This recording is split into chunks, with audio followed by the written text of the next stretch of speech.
And it just kind of caught the words in my throat when Bill Ryan and I and 2,500 Navy personnel, NASA people, the medical teams, and the Marines saw that chute pop out right smack in front of us.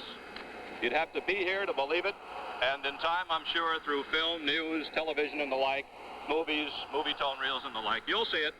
And I hope you'll see the exact same view that we got and that thrilling moment when Gemini 9 splashed down into the water. We've had, of course, time to do a little calculation. We're about, if I may check in again, we're still about that mile, and the WASP is turning circular now, and we'll be moving over very, very shortly. I'd say perhaps about 10 minutes, and we'll be almost within reaching out to touch distance of the Gemini 9. But as I started to say, we've had chances to do calculation, and by just a mode of comparison, the average parachute jumper that goes out of a plane just by himself and his parachute and his spare would hit the ground, descend to the ground at about 11 miles an hour. And it's not bad considering that the Gemini 9 comes down at only 20 miles an hour. And when you figure that this is a 4,400-pound spacecraft on a parachute which is 84 feet across, becomes quite a fantastic operation. Well, the whole thing is just rather inconceivable unless you're here to watch it, see it, and see the whole project grow. There's 72 suspension lines on that canopy, which, by the way, I think Bill Ryan said before, has been retrieved. They don't always make the effort because it just isn't that vital a piece of material. There are no tests or anything that have to be read. In the past, they have recovered the canopy on a couple of occasions, merely. Mission control just a few moments ago as Gene Krantz, the flight director for this team at Mission Control, took a bow for that landing for the computations which put the spacecraft so close to the aircraft carrier WASP, which you see there. You were listening to Don Blair aboard the spacecraft. He and Bill Ryan doing their usual excellent job reporting the return of the Gemini 9, but because they do not have monitors there, return monitors, they could not tell that we saw the canopy open also and saw that landing on the water. They thought they eyeballed it and that they had an exclusive view of it. They're wrong. We had as good a view as they did, and all of the American people had a chance to see it, and those who will see it overseas by relay. It certainly was, as Don Blair said, a great sight. Now the aircraft carrier WASP maneuvering about a mile from the spacecraft Gemini 9 floating in the Atlantic. Its three-day mission in space successfully concluded on this, the fourth morning since it launched from Cape Kennedy last Friday. And the lifting back onto the aircraft carrier probably will come in the next 10 or 15 minutes, according to the original schedule that was announced to us after they knew that the landing of Gemini 9 was so close to target, closer than any spacecraft before, with the possible exception of Gordon Cooper and Faith 7, the Mercury 9 flight, the last of the Mercury flights. CBS News color coverage of the recovery of Gemini 9 will continue in a moment after a pause for station identification. We're waiting for more pictures from the aircraft carrier WASP and for word that they are moving alongside to pick up Gemini 9. This spacecraft piloted by Lieutenant Colonel Tom Stafford and Lieutenant Commander Eugene Cernan, which set a new record for spacewalks when Cernan stepped from it yesterday morning in the void of space 185 miles above the Pacific, and for 2 hours floated free of the spacecraft.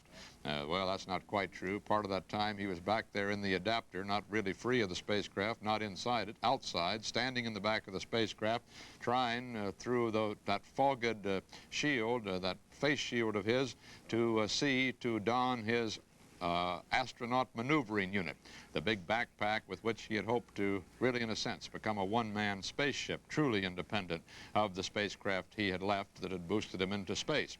Now that, as you know, turned out to be impossible, partly because of the fogged head, the visor, the fogged visor, and they still don't know why it fogged. But for him, it was like riding in an automobile that the windshields are fogged over on. He couldn't see out at all. He tried to feel his way into the AMU, the maneuvering unit. He had difficulty getting all of the dials and gauges set and the arms down, partly because it is believed of that fogging. At any rate, when he did get communications plugged in, the communications were bad between the AMU and Tom Stafford back in the spacecraft, and that part of the walk was dropped. He walked 2 hours and 5 minutes instead of 2 hours and 35 minutes, but that did set a record in space, almost 4 times as long as Leonov and Ed White walked in the combination of their times. Down there in the Atlantic, 345 miles east of the point from which they started, some 4 days, 45 revolutions, 1.25 million miles ago. Astronauts Stafford and Cernan await pickup from the aircraft carrier Wasp. They have been standing in the seats of their spacecraft. The flotation collar has been attached by the scuba divers from the aircraft carrier. The Marines aboard have laid out a red carpet. The band of the Wasp has struck up a welcoming song. Signs have been placed along the island made by the sailors themselves, welcoming Cernan and Stafford home, welcoming another spacecraft to the Wasp, the 4th to be picked up by that aircraft carrier, and possibly the last. There is some talk that it is to be relieved of that duty, and other ships will take the place of the Wasp.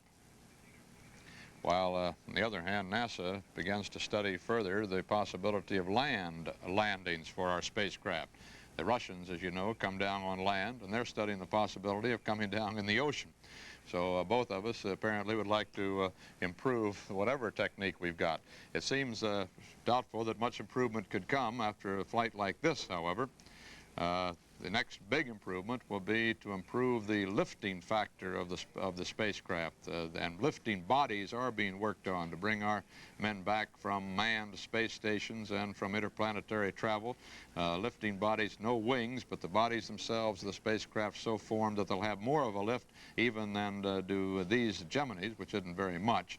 Enough lift, as a matter of fact, is being talked about to make one full revolution of the Earth after they're back in the atmosphere.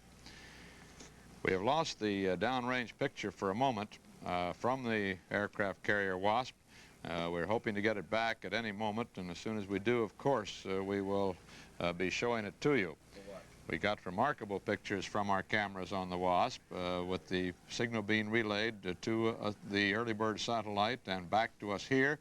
Remarkable pictures for the first time of the chute opening and then of the spacecraft dropping into the ocean just a couple of miles from the Wasp. Exact distance still to be determined. Ah, there's the picture back, and you see the Wasp has closed somewhat with the spacecraft.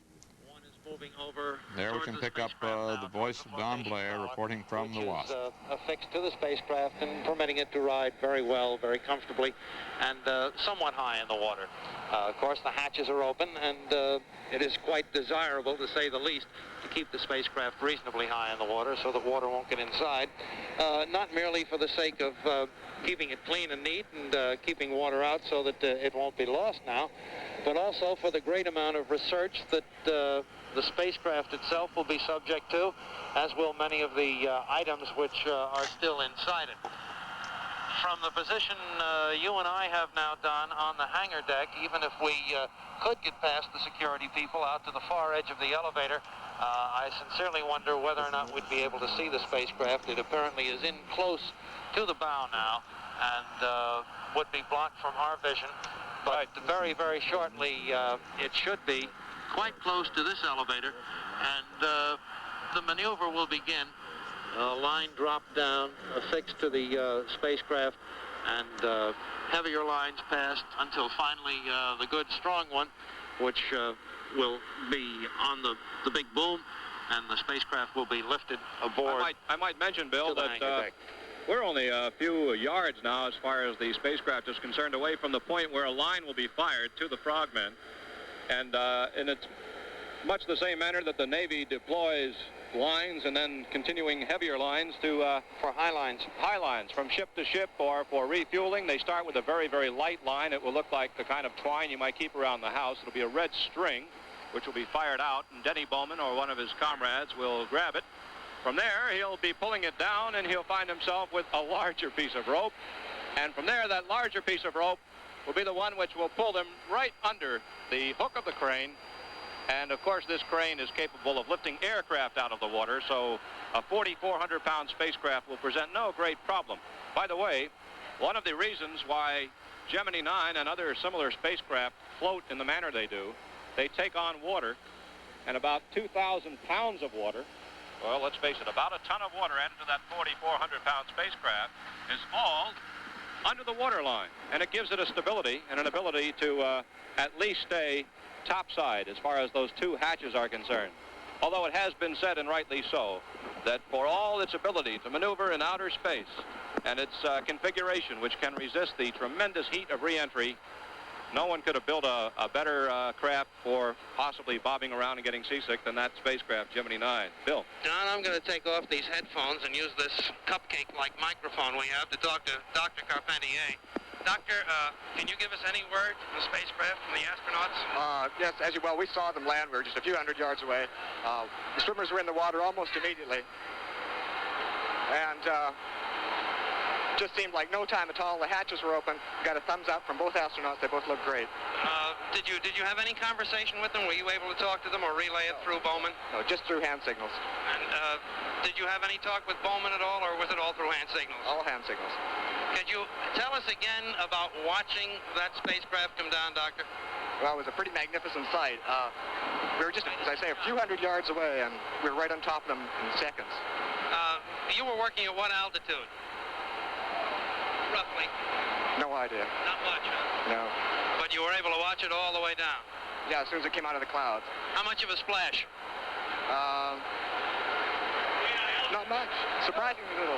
Good. Thank you very much, Doctor. Dr. William Carpentier, he is the surgeon who's in charge of the medical facilities with the NASA recovery team. And as I mentioned earlier, he flies in Swim 1. He goes out with that first helicopter, and if needed or desired, he will make the move from the helicopter. He wears a wetsuit, and he will make the move, go into the water, and render whatever medical assistance might be needed or desired. However, in this case, he needed none. That is, neither Stafford nor Cernan needed any medical attention, so Dr. Carpentier did not jump. Two representatives from NASA that we've come to know very, very well through our twice-a-day news briefings here, Don Green and John Stonecipher. Well, it's the first time we've seen them suited up, shirt, tie, and suit. But, of course, this is the kind of a day that these people work for. This is their whole livelihood and their whole concern and interest. So they are really decked out right now, kind of in keeping with the dress whites, which are worn here today by as many Navy personnel as is practical. Of course, anybody that's on regular shipboard duty and has got details to take care of is in their usual work uniform. But the overall population of the carrier Wasp today is in a nice, snappy white outfit, be they officer or crew members. On the hangar deck now and out on the number 3 elevator are the people who will be most directly concerned with this direct and physical recovery of Gemini 9. The people who will supervise and take part in the affixing of the lines, the working of the boom. Also out there is Mr. C.J. Stuka. He's from the McDonnell Corporation, the people who make the spacecraft, and he will have to make a number of inspections, making sure that D-rings and other pieces of equipment within the spacecraft which conceivably could trigger explosives which are in there have been put in safety positions, and also check on some of the fuels which still might be present and present in any sufficient quantity to cause physical harm to people should they escape. Bill, we're at about the point now where Captain Hartley, who was on the bridge directly looking over the spacecraft now, should be dropping his now popular chips of wood out the window. And the purpose of that, and believe me, it is a difficult task at best to determine exactly when a carrier or any large naval ship is dead in the water, becalmed, so to say, and no more forward speed, so that all necessary operations for spacecraft recovery can then safely be taken. The crane can be lowered, and they're not going to have a spacecraft go drifting a few fast feet away, and just have to play small games there to get that ship up, that Gemini 9 up here. So what